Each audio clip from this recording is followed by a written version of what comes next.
right.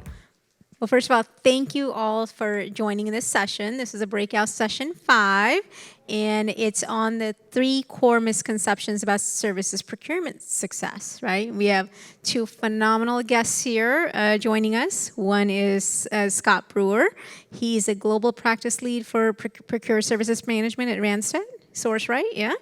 And he's got over 10 years of services, SAL-based managed service provider solutions experience within the contingent workforce marketplace. He's spoken at the industry conferences, led educational webinars, and the topics of optimal SAL program management. And his experience spans across multiple client engagements, serving with industry-leading MSP providers and vendor management system technology partners. And he currently leads the practice at Randstad. So we're gonna get some phenomenal understanding given his responsibility towards the global service offering platform and the go-to-market strategy. Yeah? Okay. And then our second guest over here is Kristen Moosman. Am I pronouncing that right? Okay, fantastic. She's the Senior Director of HR Contingent Talent Management at Kaiser Permanente. And she brings over 25 years of experience to her role as the Senior Director of HR for Contingent Talent Management Program. Yeah. And she has an enterprise-wide accountability for staffing programs and professional services supplier contracts. In the last 5 years, she has built a best-in-class program for temporary staffing, independent contracting, and professional services at Kaiser Permanente, and the country's largest not-for-profit healthcare systems, for those of you who don't know what Kaiser is. So they support 39 Kaiser hospitals and over 700 medical offices across the country, in addition to clinical operations. And she and her team support the staffing of Kaiser's large IT centers, call centers, and health insurance plan operations. Right. With that said, welcome, and thank you for joining us. Great. Thank you. Thank you. So our challenge is we have to live up to that fantastic introduction. Thank you. So, that's okay. Can you guys hear us okay? Volume okay? All right. Well, thank you so much for attending this session. We're excited to be here in person. And it's funny, we were talking earlier about the fact that over the year and the past year and a half, we've done webinars and conferences, and the 2 main themes are you're on mute and your screen's glitching. So if I glitch, it's you guys and how late you guys were at the bar last night. So we'll try to get through this as best we can. So we appreciate the time today. And I'm going to see if I can get that. Uh-oh. Uh-oh. First glitch. Uh-oh. There we go. There we go. All right. So this is the 3 core misconceptions about services procurement success. We went through the introductions briefly, so I don't think we need to hit those again. We're going to get a chance to hear Kristen talk a little bit more about Kaiser. And the reason why we're here today is that Kristen and Kaiser Permanente decided to put in a managed services program specifically around services procurement. And so what we want to do in this session is have you hear from her the journey that Kaiser went down through, also the role that Kristen had. She spearheaded this effort, and there's a unique story here that I hope you guys get out of this. We're going to talk about the different benefits that are associated with a formalized program that are different than you think or that comes to mind initially. We're also going to go through the journey in terms of the initial drivers, the business case, the evangelism, the stakeholders, what had to happen. And then we're also going to talk about the technology itself in terms of the functionality that was sought, and then also the partnerships that were there. So if we've done our job at the end of the day, these are things that we're hoping you come away with. There we go. And so let's hit the misconceptions right off the board here. And so if you guys remember the show Mythbusters, I'm going to pretend like this is Mythbusters. So these are the 3 common misconceptions that we think at the end of this session you're going to have a different viewpoint on. And if you can't see it, I'll try to read it. The first one is that the primary goal of a formalized program is cost savings. We're going to challenge that today. And then the next thing we're going to challenge is that the function that has the most to gain is procurement. You're going to hear about a different stakeholder group, and actually a couple on this vein. And then the third one, and this one resonates with me, is that when you're buying services from suppliers, the paradigm that it doesn't matter about their workers, because I'm buying services, not the worker, you're going to hear a different viewpoint. I think you guys will change your mind at the end of the day. And so this is what we're going to try to go through and cover, and we'll revisit this at the end to go through. There we go. And Chris, I know we did a brief introduction on Kaiser, but is there anything else you'd like to add, potentially on your company and the growth and the strategy of it before we go any further? Yeah, I think what I would just share for those of you that might not be familiar with Kaiser Permanente, depending on where in the country you've flown in with, is we are the largest not-for-profit healthcare organization in the country, but we're also the largest integrated healthcare system. So we're talking about hospitals, but we're also talking about physicians group and a health insurance product. So that's how Kaiser operates. So as a customer, Kaiser to my group is really three very separate entities. We're appeasing both physician groups, but also everything that goes along with a health insurer, plus a massive clinical side of the business that is delivering clinical talent and clinical services every day. We do that in 39 hospitals, 720 medical offices, huge IT footprint for what we do. And I think that what becomes important about that is that's a whole lot of revenue and profit that is not for profit. So lots of community investment. And for those of you that are centered in California, you've probably heard lots about all of those things. So I won't bore you with that part. Great. Thanks, Kristen. So just a little bit about who Randstad SourceRight is. We are a division of the Randstad parent company, and Randstad has an outsourced services division. We're part of the group that we provide procured service management outsourcing. And what that means is we help companies with all facets of their services buying life cycle. It can be the upfront portion, it can be transaction administration. It really just varies client by client in terms of the offerings that we have. So we have clients that are leaders in their industries. We're amongst the leaders in the managed service provider program space in this offering, and we have clients that span the globe. But not here about us. Let's talk a little bit more about Kristen and the journey that they went down. All right, so we should probably start with the before picture, right? There's always a before and after. Can you just expand a little bit on how were services being bought? How were they being managed at the time that you decided, hey, we need to go down a new path? Yeah, they were being purchased and sourced entirely disparately across the enterprise of KP. So a very market-centric approach, not even necessarily an expertise approach. It was really just what is the service, where is it going to be purchased at, and that's the procurement individual that would be assigned to that particular endeavor. So there was no centralized process, no centralized technology, and there was no centralized sort of head of procurement over Kaiser Permanente in general. Great. So we don't have any high-tech polling software, so I'd like to go low-tech with you. Can I get a show of hands? Does that resonate with any of you? And I swear the camera's pointed here, so it's not going to go back in terms of your company or who you were. Okay, thank you. Everybody else has their act together. Yeah, I appreciate It's awesome. I appreciate that. All right, so thanks for that. And so there's a unique story here, and I'm not going to steal Kristen's thunder.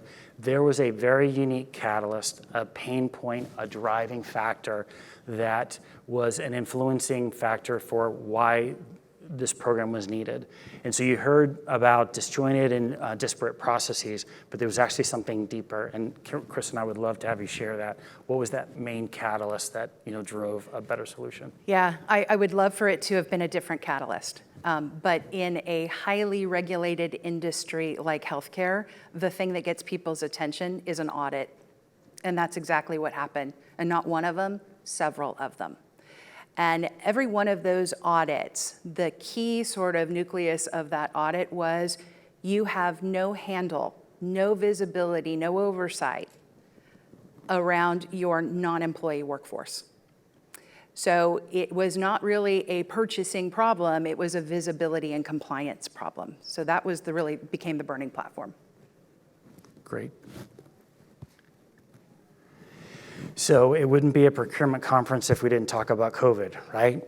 Either in 2020 or 2021, just to tie this in. So the interesting dynamic, I think that Kristen shared with me is she had her burning platform, was workforce compliance, and it was around who's accessing systems and sites, and then COVID struck. So I would love to hear about what that meant to Kaiser as a company, and did it fuel anything in terms of what you needed or added to like your story of what Yeah. you needed to change?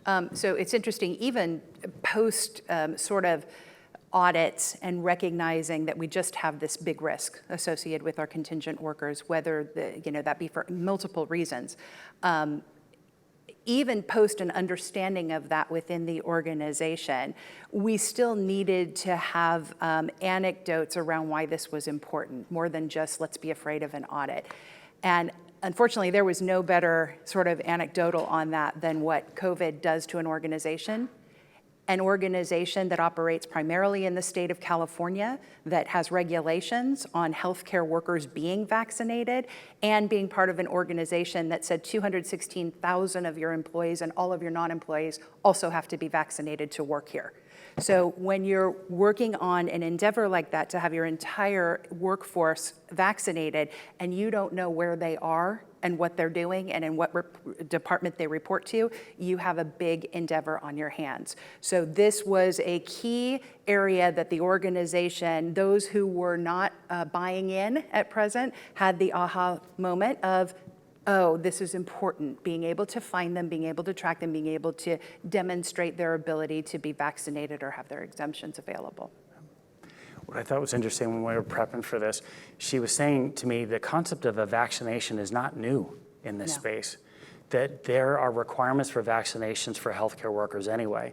This is just adding another one. And I don't think a lot of people think about that. At least I didn't. I always thought, whoa, here comes big COVID. We have to implement this. It was actually just another series of requirements that were equally as important.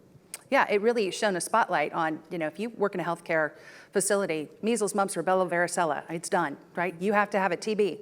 And flu, you can decline, but lots of people take it. This just became another on the list, but because it was so important and such a mandate, this, from a tracking perspective, was essential. Great, thanks, Kristen. So in terms of building the business case, you started with worker compliance and tracking. Then we added in the additional screening requirements for the health screening and then the vaccination for COVID. Can you talk to me about how you use those criteria in that platform to build your business case, your evangelism story?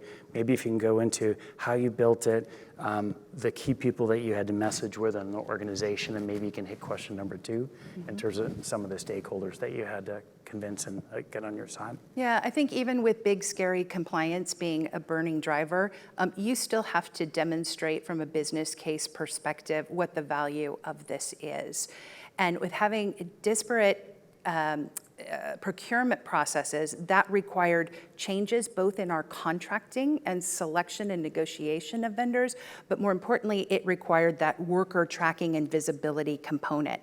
So that business case required something that had not really previously been as well solidified at Kaiser, and that was a deep partnership between procurement and human resources. The ability to understand on an enterprise level that when we're garnering professional services, consulting, et cetera, it is not a commodity. It's human capital that we're talking about. And our goal really was not just to be able to track them, but to be able to leverage that human capital in other ways in a total talent solution throughout the organization. So to do that, and to sort of drill that into the psyche of Kaiser Permanente as an organization required significant partnership with procurement, but most importantly, it required executive buy-in.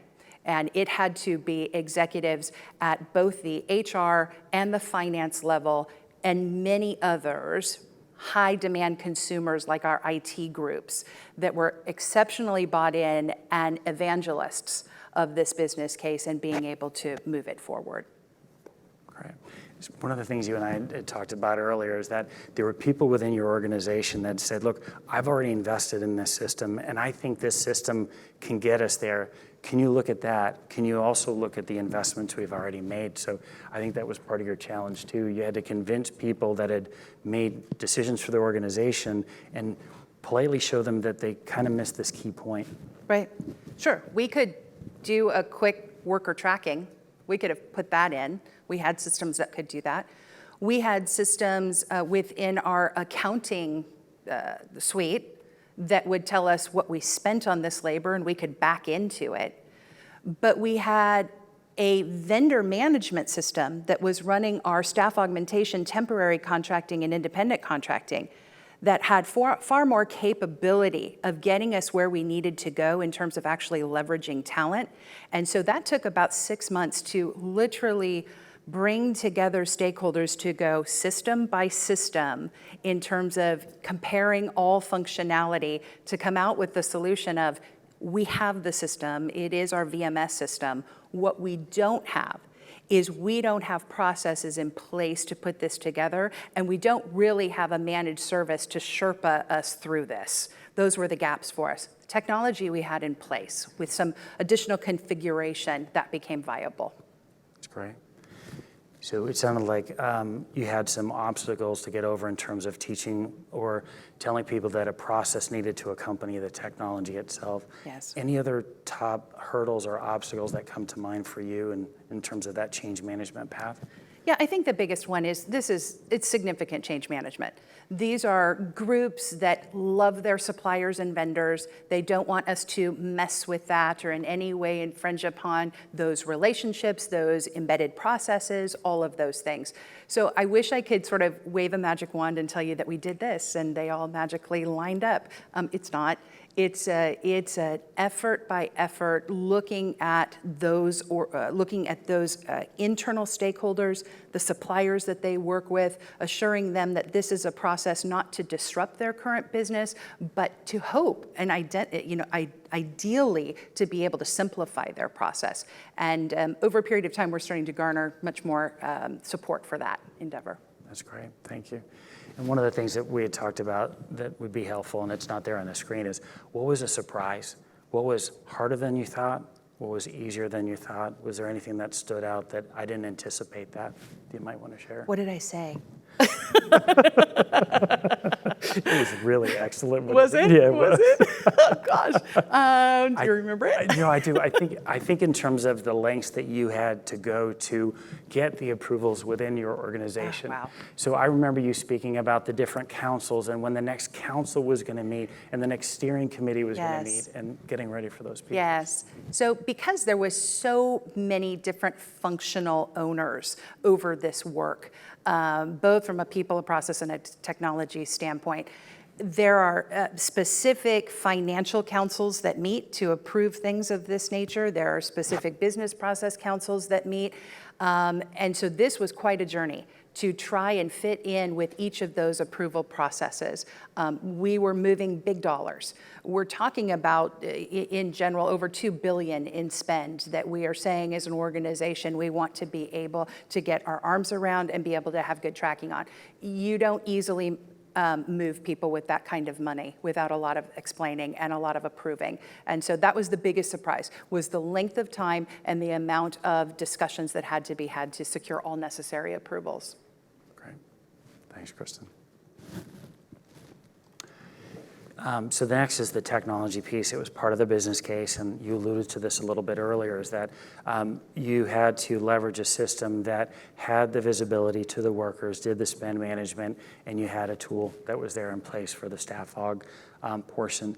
Anything else you might want to add in terms of the additional functionality, maybe in the services space, or maybe the presence of that VMS in the marketplace in terms of having a reputable position, or anything else you'd like to add on that piece?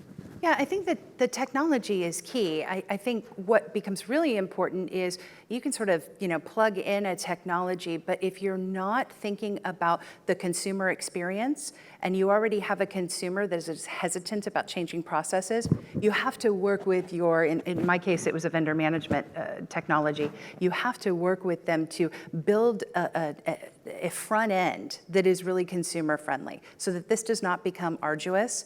And you also have to help them understand that you've got a managed service that will help them through that process.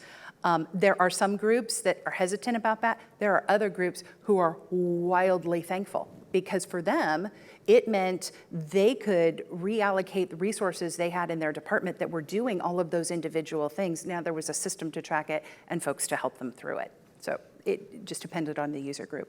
That's great. Thank you. So the foundation of the program is going to be, and it's focused on worker compliance, and then also the screening and the vaccination status, providing that transaction visibility. Looking forward, what do you think you or Kaiser wants as the next step for this program? What are the additional benefits? Where do you want this to go in terms of over and beyond just the base foundation? Yeah, there's a couple things that I'd love to see this mature into. I think just getting visibility and compliance from your entire workforce, I think that's table stakes with this. I think where you ultimately need to look is, what does it mean when we understand our professional services spend on an enterprise level, and we have some vendors working in these functions and those same vendors working in other functions? Are we getting competitive pricing across our enterprise? That's not something that we have been able to readily get our fingers on. So there is a cost savings opportunity there to be had, and some vendor honesty to maintain. But I think from an HR perspective, what becomes very exciting to me is I absolutely know that our large consulting firms that we engage with are securing their talent and their labor through the same sources that we secure our temporary labor. What I don't know is what the difference is in what we're paying for that labor. And when I'm able to really look at what do we spend on labor costs, that becomes compelling. But more importantly, those workers that have been with us on a 2-year IT project here and a 3-year IT project there, how are we leveraging that talent to hire them as Kaiser Permanente employees? How are we leveraging that talent to continue to recycle them through contract opportunities if that's what they're seeking? How do we ensure that we keep both our vendors honest and our workforce active? That's the total talent view that I'm hoping that we can get to with this. That's great, thank you. And so this is one of the last questions that we're going to be asking you, and I'm going to break it up into different pieces. So when we were prepping for this, she told something to us as a group that was just revolutionary, and I won't steal your thunder, but if we can just take this in parts. So you're in the HR profession. As you're thinking or speaking to HR colleagues or peers, they're not here in the room today, but they hopefully will see this. What has happened in the talent shortage market today that's influencing your world? And then we'll tie it to SOW, but I'd love to just hear your perspective there. So I do remember this one, Okay. but I don't know if it's revolutionary. You know, we used to, as an HR organization, position ourselves to find talent, and how could we do that better than our competitor healthcare system down the road or across the country? We're not competing with another healthcare system anymore. We're competing with the couch. We're competing with a global workforce that's not working. And that is real. And I've not seen it in 25 years. I've seen staffing go like this, but I have never seen the flat line. There's a healthcare term for you. I've never seen the flat line that we have right now around people engaging in the workforce. And this is a challenge that is not a California or an American problem, right? This is a global situation. So we have to really think about how we position ourselves just to simply make work attractive. Just make work attractive. And I think that becomes really compelling from an HR perspective, in that now you're going to add what might be perceived complexities to suppliers, and they're challenged with getting the workforce. So anything you can do to simplify your process and make it streamlined across your organization will just help your suppliers better enable them to bring talent to your organization. And that's amazing to me when you think about who they source. These are healthcare professionals. Yeah. Just think about what they hold in their hands, the skill set, and how vital it is to Kaiser delivering its service. It becomes pretty scary in terms of that dynamic. All right, I just wanted to make sure she shared that with you. It was pretty enlightening for us. So again, from an HR vein, if you were talking to someone that's in an organization just like you were, and you're seeing these pain points across the organization, what advice would you give to someone in HR who said that wants to embark on this journey? What tips would you give them? Number one, be patient, because it is a journey. Number two, you need to have a burning platform. You need to be able to demonstrate that there is a problem and that there is risk or opportunity associated with clear visibility into your workforce and how to better leverage it. And then most importantly, you have to have alignment with your key stakeholders and executives. That executive support is important, but I think equally important to your stakeholders and executives is you've got to have great partnerships with organizations that do this for a living. And so that was something that we, really had to say to the Ronstadt organization is, help us through this journey. I have a picture in my head of what I think I want. Tell me what the other organizations that you support are doing so that I can learn from that. And let's go together to our VMS and make sure that we can configure this in a way that's really consumer friendly. So those partnerships, both internally and with your external partners, are vital. That's great. And I think you covered some of the other tips as well that we would give to the organization.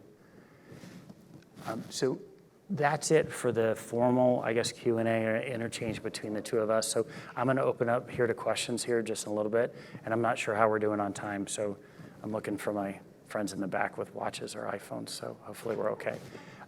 I just want to recalibrate on what we heard in the beginning and bring it back. And so the Mythbusters challenge, the first one was that a program's focus should always be and is typically on cost savings. We heard a different story. We heard that compliance, risk mitigation, visibility can be important factors in an organization, and it can be a launching point and even more important than savings.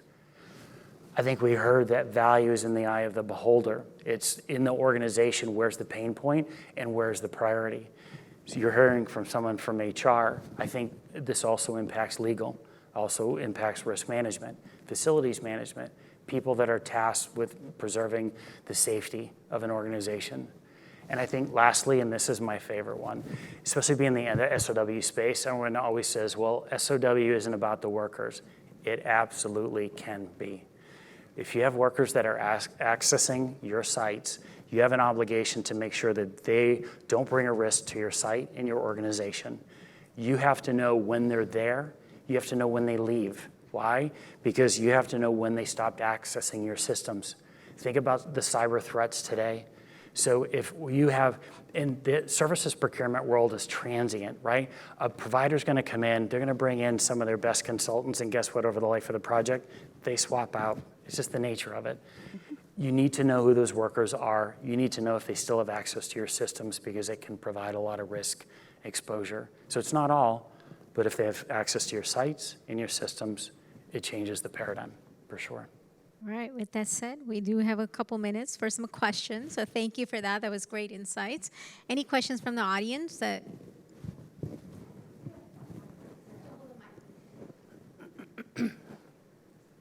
Adrian Dragomir, REI. So thank you for sharing this information. It's near and dear to my heart. I would like to ask you a thought exercise. So let's say I'm one of your internal customers. Can you walk me through my experience getting to my contract labor needs and how your internal and external partners fit into that process? Yes, I think I heard the question is, what if you're an internal customer, what is the process that you're going to go through? Is that right? Okay. Experience and how your partners, internal and external, fit into that process. Yeah, Sure. perfect. So the way that our process is mapped out is that as an internal customer seeking professional services or consulting, you're going to go now to a centralized procurement hub, and you're going to engage with your vendor of choice and be able to contract with that group. Upon execution of contract, that contract moves over to our Ronstadt partnership, where a fully dedicated Ronstadt team picks up your SOW, enters it into the VMS system, and begins working with you directly to go through the deliverables and milestones on that agreement. Our financial systems are tied into our VMS system, so finance approvals happen in an automated way through the system. And the process or the delivery of that SOW service is tracked throughout the process through the Ronstadt team, until which point the project is completed and it is integrated into our invoicing and payment systems. Does that answer your question? And I would just add one more piece. Fantastic, you covered almost everything. The piece that would vary would be the worker management piece. Thank you. So let's say, for example, you engage for a particular service. You're going to engage for certain services roles, application developer or whatever. And so the supplier, if they have to access your site or systems in the VMS, will then attach a worker to that particular role and that rate. They're going to attest to the fact that they've gone through the necessary screenings, onboarding requirements, and the program team serves as the toll gate, because what we do is they don't get system access until we attest that those things are done, and then once that's done, you go through.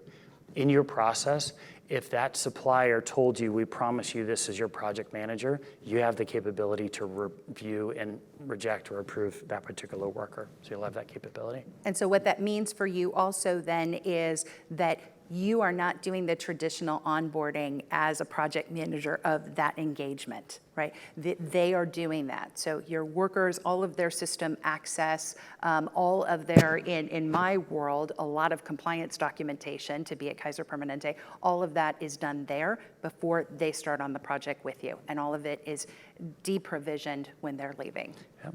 And we tie it to the start and the end date of the SOW agreement itself. So the worker and that SOW date are kept in check. So it feeds over to their systems, provisions, requests access, so the manager doesn't have to. When that SOW ends and the project ends, sends that message over, deprovisions. It's really tied to the project itself. Fantastic. Great question. I think there's one more question. We can grab. Jesus, REI. Does all of your professional services go through this program management system, or do you delineate by need or level of access to your networks and whatnot? Yeah, thank you. Great question. So the scope of this is any professional services over a certain value. So we're not, if you've got a one-day, training engagement and it costs you $10,000 and nobody needs to touch Kaiser systems, we're not going to put that through this. But for those of a certain dollar value and access our facilities and or our systems, all of those are going through. All right. I think we're at time. So this is, first of all, thank you so much for a great conversation and for the audience to participate.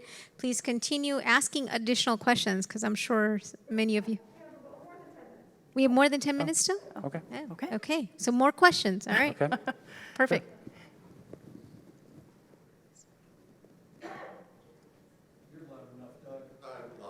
Doug Portfeld with Chubb Insurance. Quick question, what technology did you say is underlying the program? So we're utilizing SAP Fieldglass. Okay, so then that's a great segment then.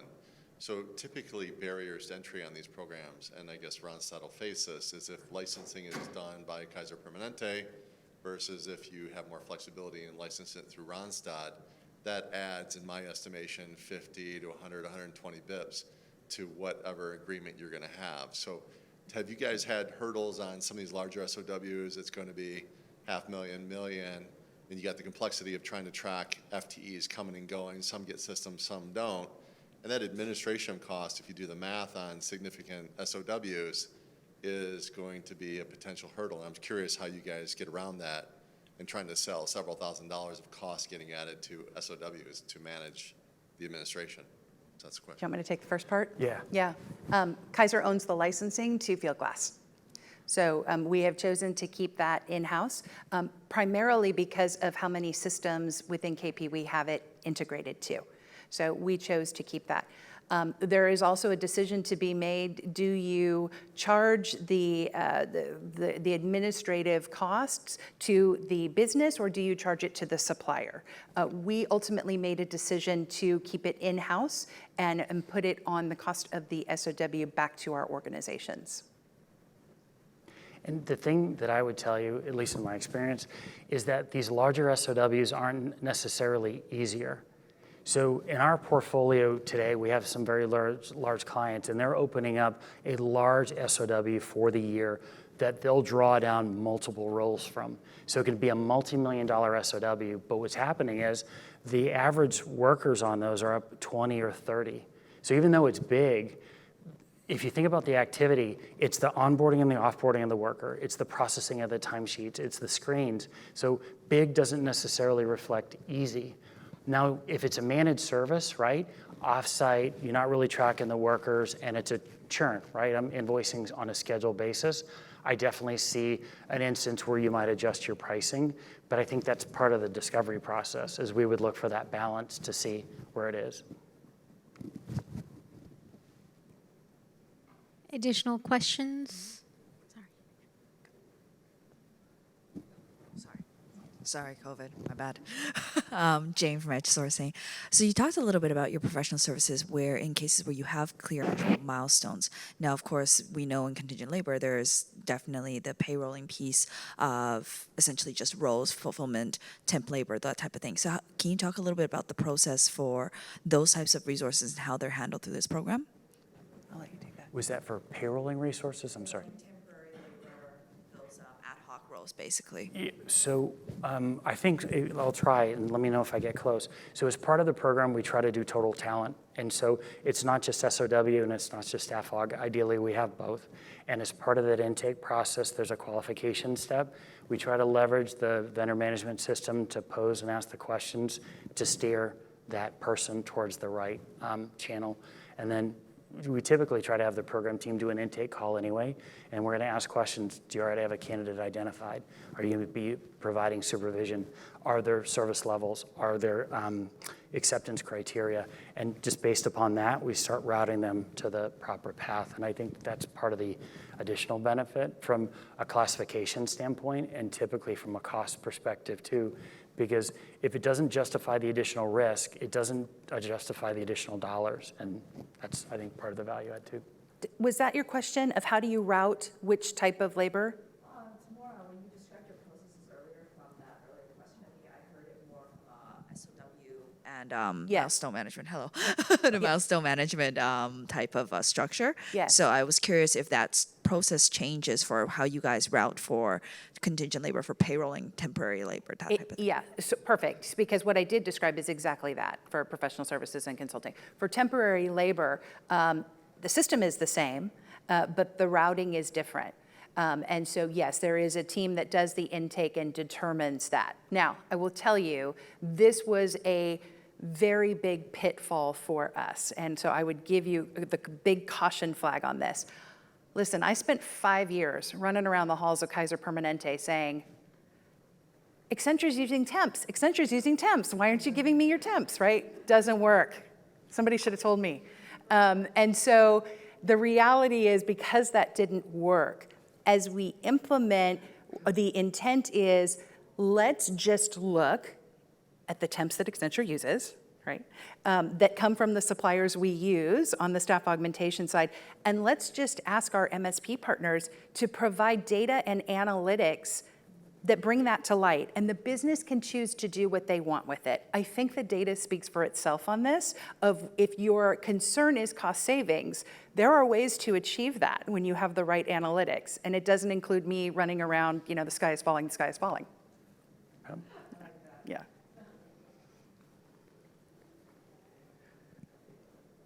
So that was a great point, Kristen, where you talked about the data speaks for itself.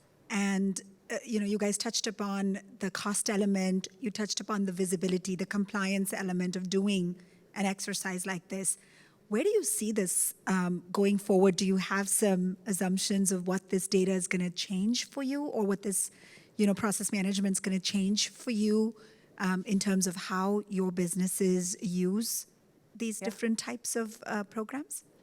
I do, and I'm going to have to, really go back to my, tip number one, which is patience, because I think organically what is going to happen is, while there are certainly organization-wide initiatives for cost savings, and so I am sure that our procurement partners are challenged with, how do you go back to the big consulting firms and figure out how to ratchet down that pricing?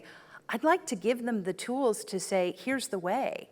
this is what they're doing, and really invite that partnership around the talent. So I really see that journey of we can identify cost savings in meaningful ways to come to the table, but I also really see an opportunity to take the talent that our consulting firms are providing and see how we leverage that talent, the talent that is successful in multiple ways through the organization.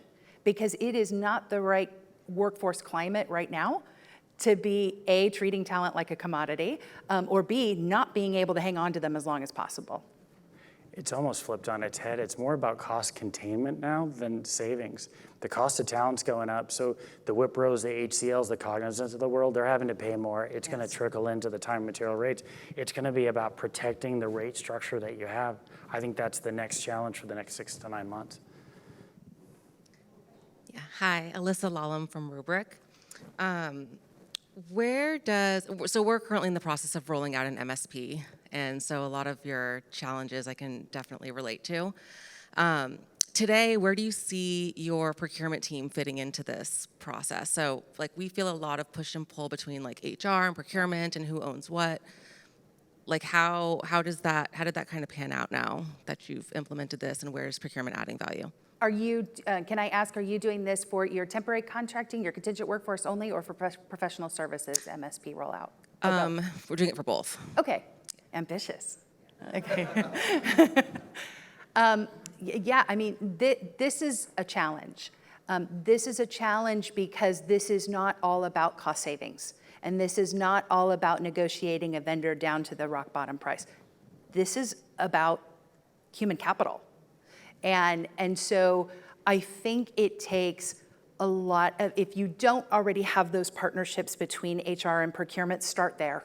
Start right there on this journey, because it requires both parties very much. You still need procurement to identify those suppliers and to do the contracting and all of those things. But procurement just as much needs HR to help understand and appreciate that, listen, the product that we are buying has a pulse and a perspective, and they will use it every time.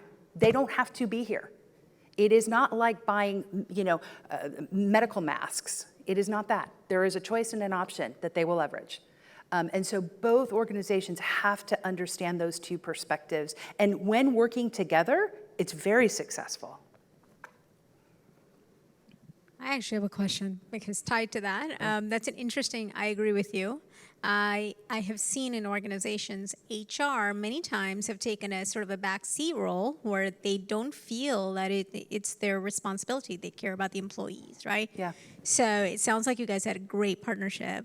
Any tips that you have for people that have similar challenges, because I'm sure there's a few out there, on what you'd recommend? Yeah, if you're having challenges with HR taking a back seat and not really being the driver in the process, because I think you need equal drivers, I would ask, are your HR partners HR generalists, or are they deeply committed to talent acquisition and human capital management? Because that's where you need expertise. You need people that understand and study the workforce for a living and figure out how to leverage and engage it. That's where I would really start, is make sure you got the right expertise there. More question. That was great. Thank you. Yeah. At the macro level, where does this, everyone talks about total talent, it's a buzzword now. Where does this fit into your journey overall, and what is next in your vision? Yeah. One of the first slides you saw displayed was that Kaiser has 216,000 employees. Well, what I would say to you is Kaiser also has another 50,000 plus non-employee workforce. But I can't tell you exactly what that 50,000 plus is just yet. I can't get down to that level to know who they are and what skills they have. When I can, I know how to better leverage my workforce. I know how to utilize them where needed. I know how to meet demands. Things like COVID, we know how to better leverage if that should, God forbid, ever happen, something like that again. You have a much better controls and ability to leverage talent across the organization. Today, our C-suite receives wonderful, beautiful reports about our employee workforce and what that means. They don't have the same level at this point of visibility around what are the needs of our non-employee workforce, because we still have an obligation, even though we might not be the employer of record. And so I think from a total talent perspective, as a workforce, we have an obligation and an opportunity to support the entirety of our workforce with this and be able to consume better talent over and over again. Additional questions? Any more question? One more, okay. Do you track the long-term success of direct hires versus conversions? And if you don't, do you have a gut feeling about it? Yes, on both. We do track our conversions and our full-time hire success levels. Care to share what you're seeing there? Yeah, from a Kaiser environment, and I think that's partly a cultural environment, we find that both our FTE workforce and our contingent workforce, if we're going to lose them, we lose them in the first year, every time. And then there is this significant, on the FTE side, on the employee side, there is significant tenure once they have passed that 1 year mark. Interestingly, on the contingent worker side, when they have had a contingent worker assignment that has been 9 months or greater in duration, and we convert them, their career trajectory at KP becomes equally long to that of our employee hires. So we actually find, and we convert at a rate of about 30%. So we tend to find that that try before you buy actually bodes very well for the worker versus just us. There is a steep curve coming into a Kaiser environment, and people do very well when they've had some opportunities first. Additional questions from the group? If not, I have one. You said that when she asked a question about services and T&M, you said it was very ambitious. So you have a perspective. Could you share a little bit about that perspective, I think, with the group? Yeah, I would have loved to, 5 years ago when I was asked to take on the contingent workforce, I did not view it as temporary assignments. I viewed it as the non-employee workforce. That's what it is. If Kaiser Permanente is not signing their paycheck, they're a non-employee, they're a contingent worker. The organization had a different perspective. And so I tried for a long time with that. Like I said, it was as a result of audits sort of highlighting that understanding that got us to the place that we were. So I say ambitious because if you're at a place where your organization understands the importance and necessity of knowing what you're buying on the labor side, but also being able to leverage that talent across your whole organization, that's fantastic. Just took me a whole long time. And from someone who's been in that space, if you leave that back gate open, that's where that talent's going to go. Yes.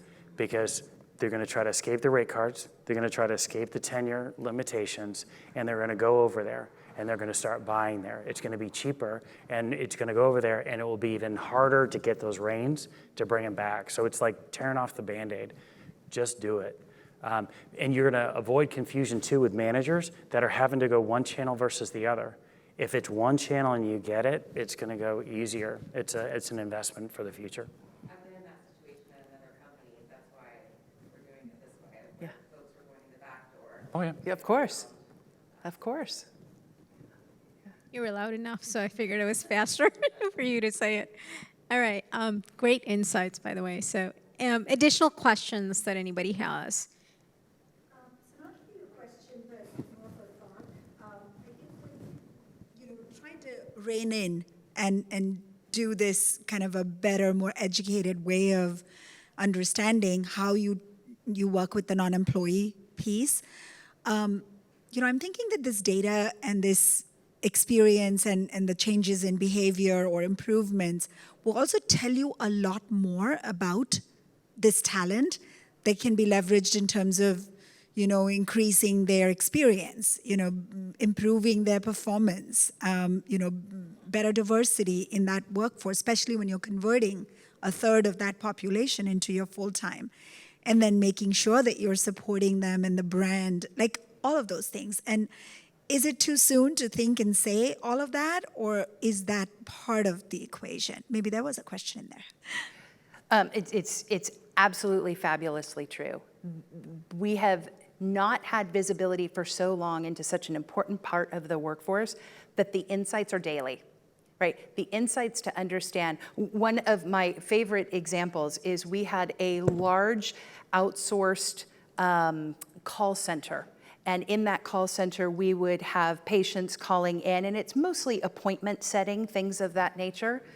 But when you have a hurricane happen, or when you have some sort of disaster strike, or when you have represented labor that decides to go on strike, and you find out that sitting in your call center just taking calls are registered nurses, people who are licensed in states, and we now have a nursing shortage. Now you can leverage that talent in super meaningful ways. Would you be willing to come off the phones, and could you work for the next 3 days, please, in this medical center? Those are insights I would have never gained. And so those are the kinds of things, that's just a very small example, but I think the visibility gives us opportunity, yes. Fantastic. Sometimes it works and sometimes it doesn't. No, this was extremely helpful. I know I definitely learned a lot, right? MSP journey for all of the organizations here. I know you said some of people have it. Does everybody have a VMS here? I'm curious. In their organizations? Yes, yes. So okay. VMS. But some no, okay. And then MSP, so this was hopefully a good learning. Yeah. Good insights. Thank you so much for sharing that. Great. If there's any questions, please talk to them after the session, during the break, over a drink. I'm sure they'll love to talk more about it. Thank you. Thank you for your time.